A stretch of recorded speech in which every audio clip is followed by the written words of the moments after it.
Hello and welcome to the Hoof Football Podcast. Today I am joined by Charlie and it's myself, Lewis, as the host. It's the deadly duo.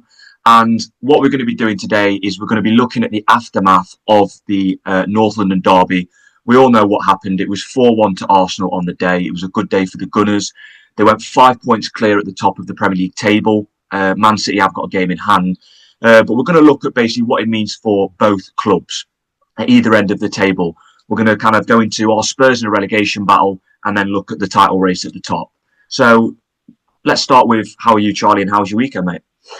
Well, the weekend I wouldn't say was great. I did end up watching Hull on Saturday against QPR and we were absolutely terrible.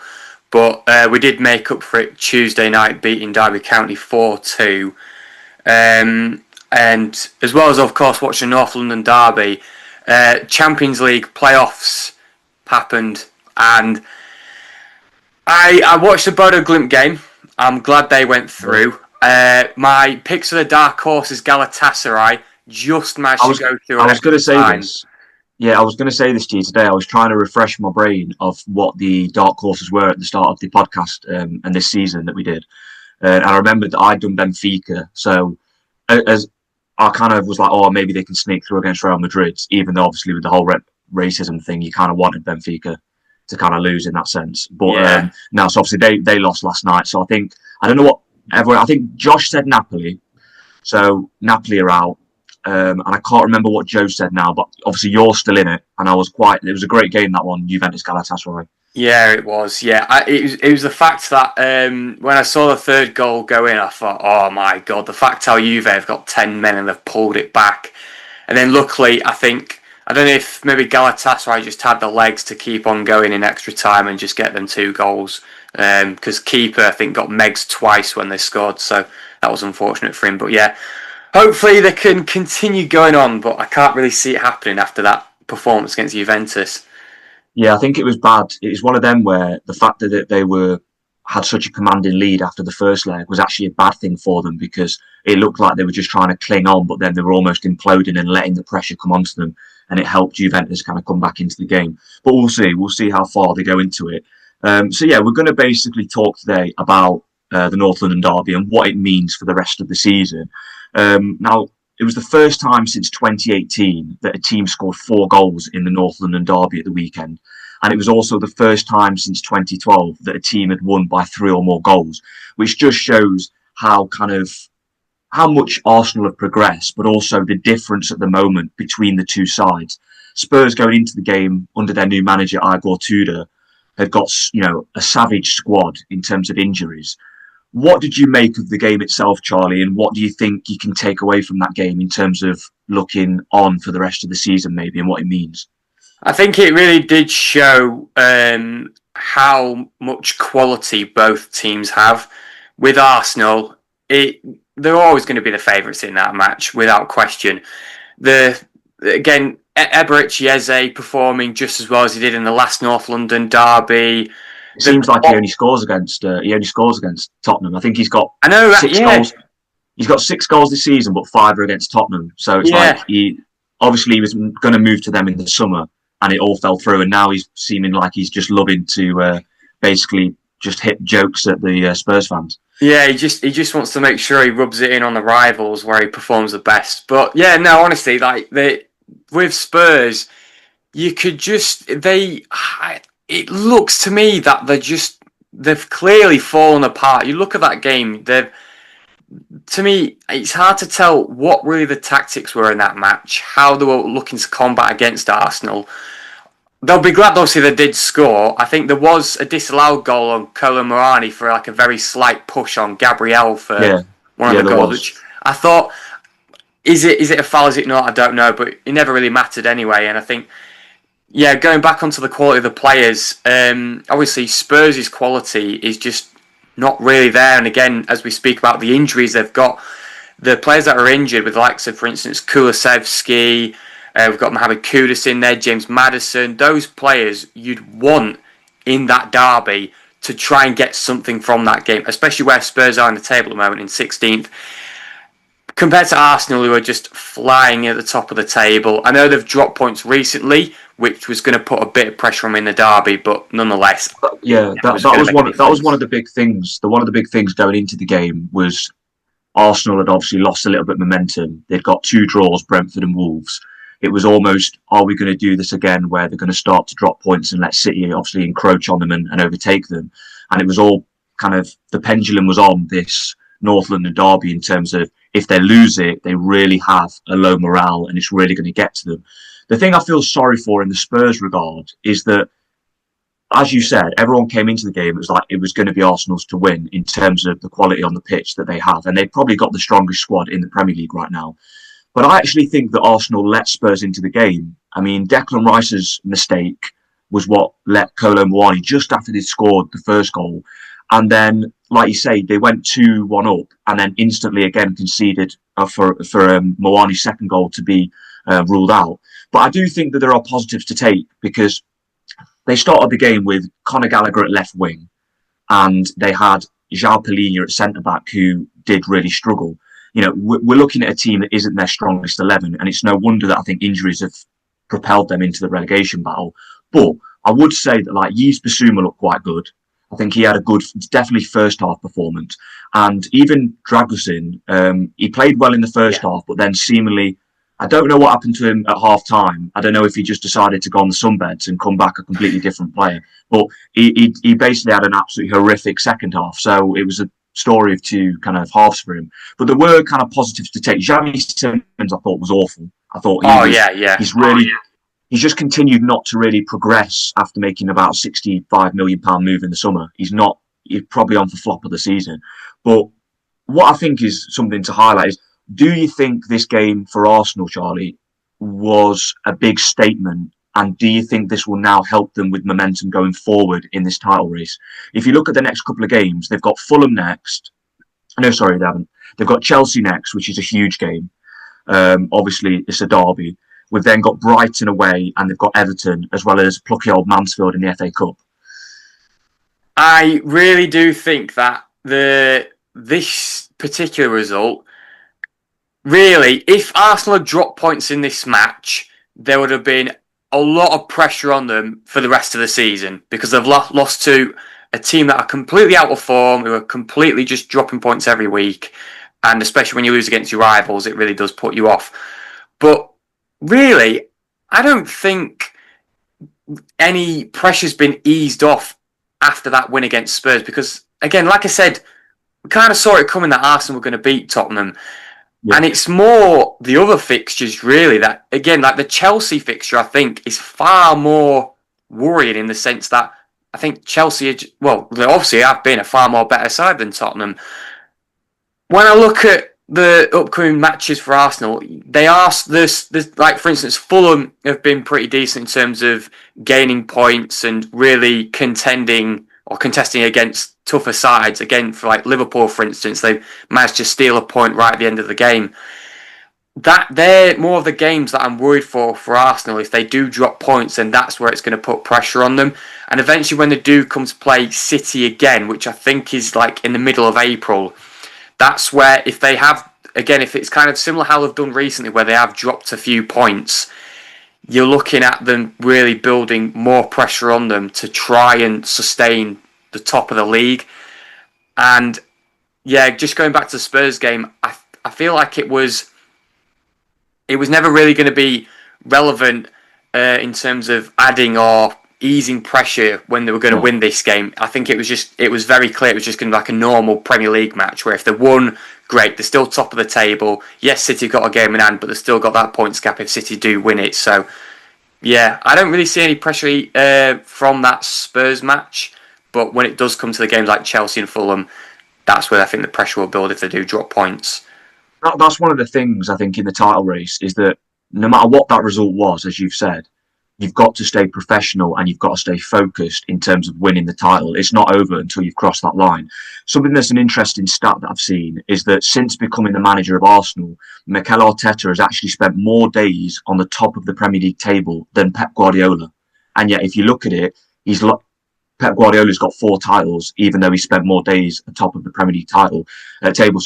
So what that shows to me is they have been bottling it the last couple of seasons, and that they have, whether it's nerves, whether it's that they've not been there before compared to the experience of City, they have just gone off and lost that momentum towards the end of the season. I do think that there's something about Arsenal this season where there's a little bit more substantial kind of ness to this fact that they might win the Premier League title. I feel this is probably their best shot and probably the biggest one with the money they've spent. They have got the strongest squad. I think a big game is going to be the EFL Cup final, which is, I think, some point in March, maybe March the 13th, because they face City, as well as you've just said, they face City at the end of the Premier League calendar. I think if they win that EFL Cup final against City, that's a real statement again. Like, you want to build those statements. You've said about the North London derby, they've won that. Chelsea's going to be a huge game. I think the thing is, I can see them beating Chelsea because we're so inconsistent at the back right now under Rosinha. And I think we are fragile in terms of defensively how we set up. Even if we give them a good game and we give them a scare and we get a goal, I can see that they defensively will shut us out. So, you know, they've just beat us in the EFL Cup semi-finals as well. But we'll see. We'll see. I don't know what you make of that game and whether you think it's going to be something where Chelsea have got a big chance against them. I think that this is the thing with Chelsea versus Arsenal. It's one of them matches really where it sometimes doesn't even matter how the teams have done recently. Like, they could be so inconsistent in terms of form, but still manage to pick off a win. I think I don't want to judge it based off when Chelsea played Arsenal in the League Cup, because both of them performances were, I think, you could tell defensively they weren't great for Chelsea. For that upcoming match, Arsenal versus Chelsea this season is much bigger right now than Tottenham versus Arsenal when we look at, of course, where the teams are in the table, how well they've done at the moment. I think it's definitely, I can, a bit like you, I can kind of still see Arsenal win that game, but I think it'll definitely be a much tougher test compared to Tottenham. I think Tottenham obviously would have been more desperate to beat Arsenal because it is, again, the North London rivals.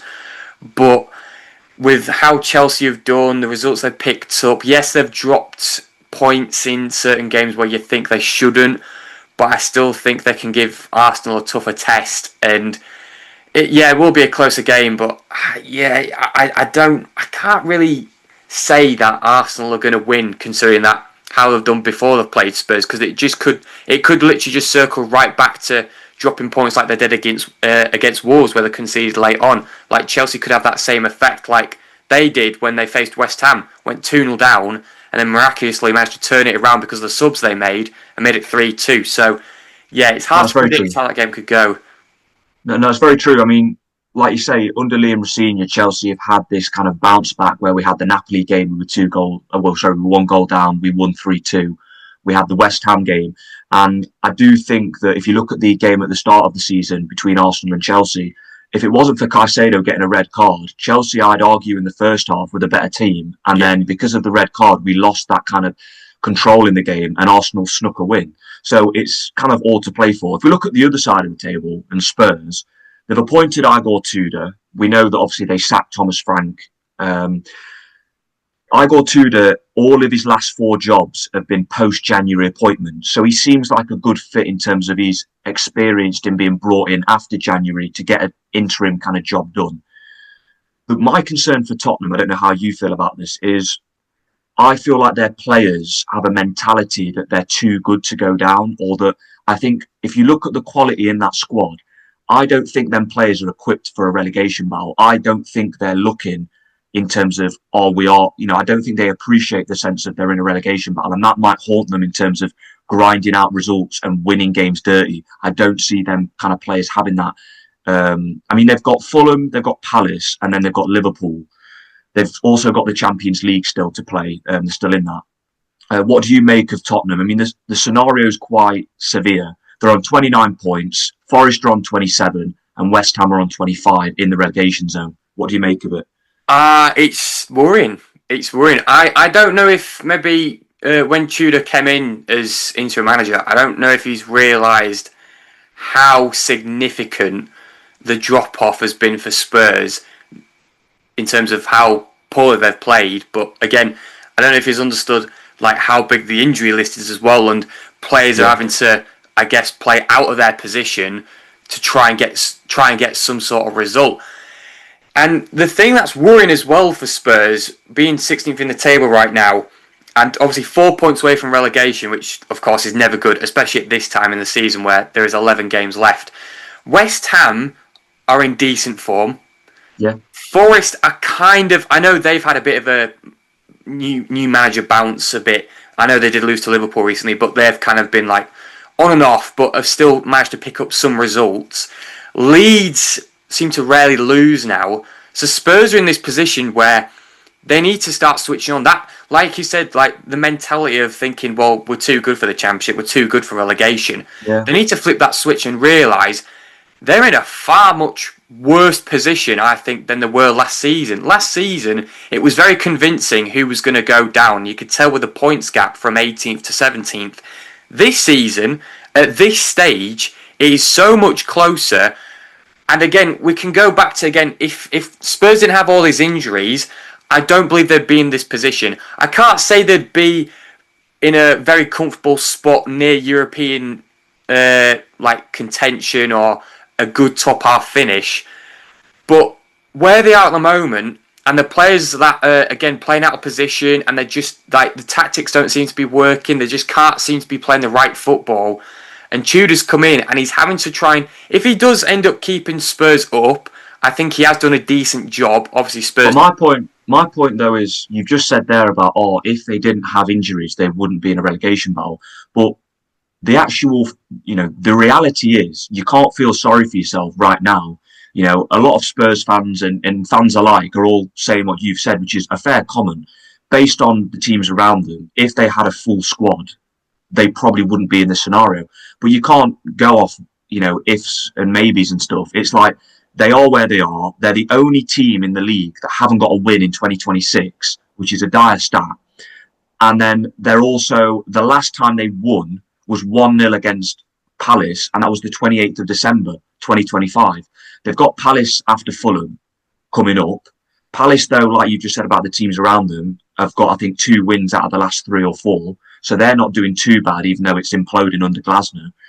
They need to basically face where they are right now and stop feeling sorry for themselves, is my thought. I don't know, I think, like you say, with Tudor, I think what you'd think is kind of the Serie A style of football. He's a very defensive manager, and maybe what they need is to solidify that back line, try and play kind of that more solid football. Hopefully, maybe that is what they want from him. But we'll see. It's very interesting. What do you make in terms of, would you say at the end of the season, if I had to press you, where do you think they actually finish? Do you think it's going to be a laughing stock where everyone's going to say, they've got this new stadium and they're playing in the Championship? Is that what you're going to go with? Or are they going to sneak out of it, and spare their blushes? God. The thing is, it's going to be tough because, again, I feel like the thing is with Spurs, it's almost like they're going to have to rely on Tudor to sort them out in terms of the style of play and making, as you said before, making sure they're solid at the back, not conceding goals.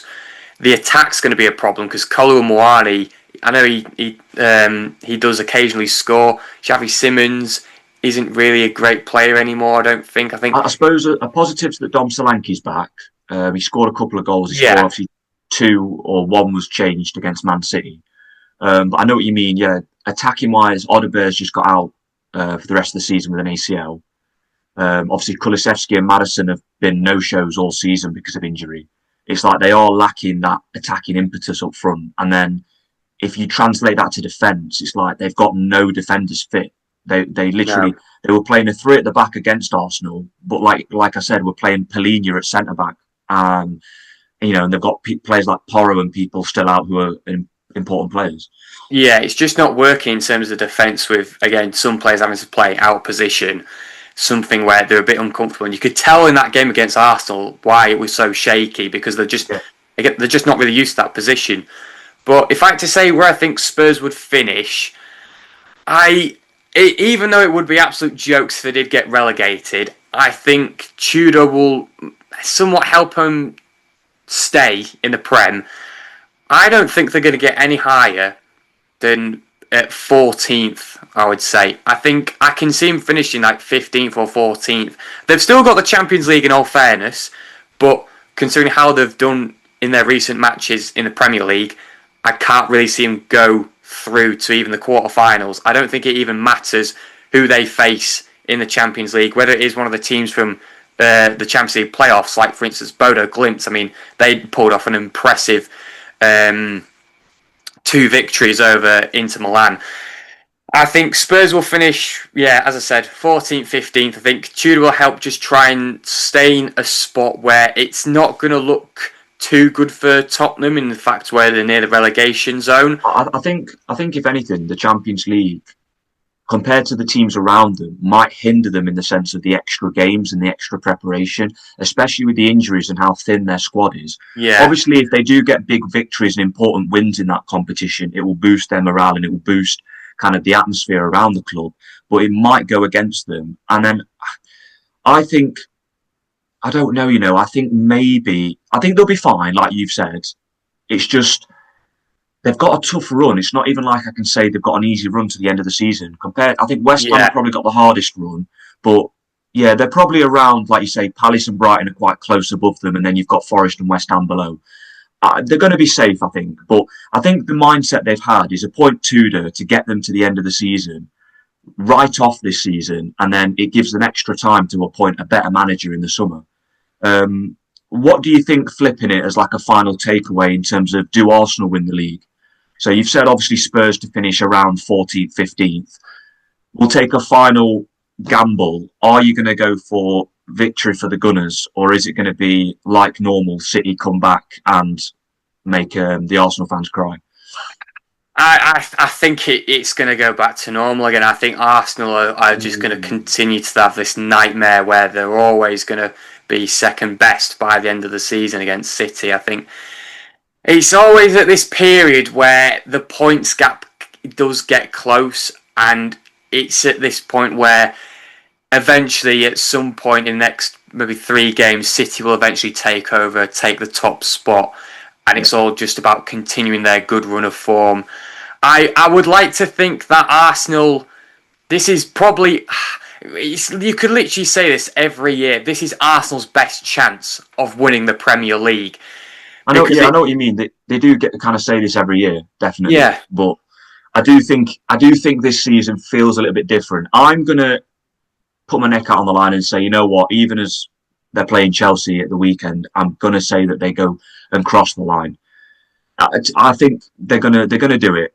That's what I'm gonna tell myself, at least. To be fair, even though I'm a Chelsea fan, I'm bored of City winning it, and everyone doesn't agree with me whenever I tell them that. But I don't mind, as loud as Arsenal fans can be, I don't mind if Arsenal win it, and it's about time. I think that's probably the conclusion. You're going to go with obviously they're going to bottle it, and I'm going to go with the fact that they're going to win it. Just a shout out as well to Gyökeres, because we're running out of time on this kind of segment. But Gyökeres, has he been overlooked this season? Is just an out of question to the viewers, or the listeners, sorry, because he's got 10 goals in 26 games this season, slowly gone under the radar, and he scored 1 very good goal in the North London derby. So maybe he's not as bad as we all initially thought. Maybe it's took him a little bit longer. We'll go on to the quiz now in the next section. Welcome back to the Hoof Football Podcast. We're now going to do the traditional quiz, and it is just going to be Charlie versus himself because we're low on numbers today. So I thought we'd give you a little bit of a West Midlands style derby kind of game. So Wolves versus Aston Villa is the lineup, and it goes back to the 10th of November 2019, and I want you to give me the Wolves lineup. So Wolves versus Aston Villa 2019, because it's the Friday night game this weekend coming up. Well, not the weekend, but it's the Friday night game. Can you give me the Wolves 11? And I will tell you, they've got a back 5. Wolves have a back 5, right? Okay. Yes. Don't surprise me. Okay. I'm actually trying to remember. Oh, God. I'm trying to remember the person that was in goal for this match, because maybe that will kind of help me out in terms of. It was 2-1 to Wolves. Wolves won 2-1. While you're thinking and writing your names down, I'll run through the Aston Villa lineup, which I nearly went with because it is a very interesting lineup. We've got Jed Steer in goal. We've got Frederick Gilbert at right back with Conser Mings and then Matt Targett. We've got Marvelous Nakamba, and then we've got Anwar El Ghazi, Douglas Luiz, John McGinn, Trezeguet, and a striker in Wesley, who they signed from Club Brugge. Wesley. Yeah, he's I don't know where he's playing now, actually. He's playing in Shenzhen Peng City. So, yeah, he's playing in the Chinese Super League, I believe. He had a stint at Stoke recently. Players on the bench, we've got, for our Aston Villa, of course, Nyland, Neil Taylor, Henry Lansbury, James Chester. Very much that Championship squad, if I'm honest. When it's their first season, I think they came up. First back Jonathan Codger. How are we doing, Charlie? We doing all right? Not too bad. I if I'm being honest, because I do kind of remember the Villa squad a bit more. I do sort of remember, though, with Wolves' lineup, it was a very Portuguese team, if I'm not mistaken. Yeah. Maybe another minute. Another minute or two. I'm just going to say that he was in the squad as well. I don't think he was. Probably would have been a bit too early, but we're going to put him in. It was Trezeguet that scored a 92nd minute consolation goal. Aston Villa, obviously, at the minute have dropped in form. Kind of fell off from the potential title race that they were in. So I'm going to have to pressure now. You're done? Yeah. Oh, there's There's a player that I think I might have missed out. Oh, well. Okay, so I'll run us through your Wolves team or lineup if you've got 11. 1, 2, 3, 4, 5, 6, 7, 8. I've got 10. So in goal, I'm pretty confident it's Rui Patricio. Okay. And then I don't think I have a full back five. I've got Matt Doherty is probably one of the wing backs. Yeah. I've got Connor Cody. Yeah. I've got, he was called like Den Donker or something. Can't remember his full name. Max Kilman, but I think that's a bit too early. Midfield, I've got the likes of João Moutinho and Ruben Neves. Yeah. And then I went with Adama Traore. I've got Diogo Jota in there. Yeah. And then have you got a striker? Think that's it. I don't have a striker, no. You've done amazing, Charlie, if I'm honest. You've done very well. Have I done all right? You've got 8 out of the 9 you said. Okay, all right. I'll take that. So, on the bench was Pedro Neto, John Ruddy, Ryan Bennett, Cutrone, the Italian striker, Vinagre, Kilman, and a bloke called Perry. I'm guessing like a young star at the time. So the lineup was, you did very well. Rui Patricio, a back five of Doherty, Connor Cody, Den Donker, Saiz, and Johnny. And then João Moutinho, Ruben Neves, and then it was Adama, Diogo Jota, and it was Raul Jimenez. Probably should have got Jimenez, I think. Should have got Jimenez, probably. Yeah, should have. But you've done very well there. So you got 8 there. Not too bad at all. So we'll go into the questions. They're more numbered this week in terms of the answers are more number related. Okay. So question number 2. Newcastle scored 6 in Baku against Karabag in their first leg of the Champions League playoff. Obviously, at the time of recording, they won 3-2 last night as well. When was the last time that they scored 6 goals? When was the last time Newcastle scored 6 goals? Was it 2021, 2022, 2023, or 2024? When was the last time they scored 6 goals? Yeah. I'm gonna go with 2023. That's correct. Can you tell me the team? I've got the team written down, but can you tell me for a bonus point actually because it's yourself? Team. Oh my god. Were Norwich in there in the Prem at the time? I don't remember because I would have probably gone with them. I'm just gonna say Norwich City. It was Sheffield United. And it was September 24th, 2023. They beat them 8-0. Oh, that was... Yeah, I've just realised. Yeah, God's sake. I didn't realise it was that season. Yeah. Question number 3. So again, at the time of recording, when I'd written these questions, sorry, at the time of when I'd written these questions, the second legs of the Champions League hadn't been played. So Inter Milan lost the overall 2 legs. We'll change it. Lost the overall 2 legs to Bodo Glimt. How many times have Inter Milan previously faced Norwegian clubs before this tie? So how many times have Inter Milan faced Norwegian clubs? Was it A, 4 times, B, 6, C, 7, or D, 10? How many times? I wouldn't think it would have been a lot. I'm going to go with 4. Again, he's gone correct. He's having an absolute stormer. Yep, so they had a 100% record previously until they faced Bodo Glimt. They'd mainly faced Rosenborg, and then I think they also played Bodo once before. Funnily enough, when I looked at this, Inter Milan had also played in a friendly game the actual Norwegian national team as well. I didn't include that in the stat. Question number 3. Dick Advocat resigned as manager of Curaçao due to his daughter falling ill earlier this week. Now, Curaçao were the smallest nation to ever qualify for the World Cup when they qualified this recently. What is the population of Curaçao, seeing as they're the smallest nation ever? So, is it 153,000, 156,000, 159,000, or 160,000? Oh God. I mean, I'm not going to know this whatsoever. I'm going to take a guess and go with 156,000. 160,000. Well, that was kind of a guessing one, if I'm honest. Yeah, it was. Question number 4. You don't get a multiple choice for this. Raheem Sterling made his Feyenoord debut to become the 3rd Englishman to ever play for the Dutch club. Can you tell me the last English player to play for Feyenoord? And it was in the 2021-2022 season, and he was a lone player. Oh, no. Would you like a clue? I would like the clue, yes, please.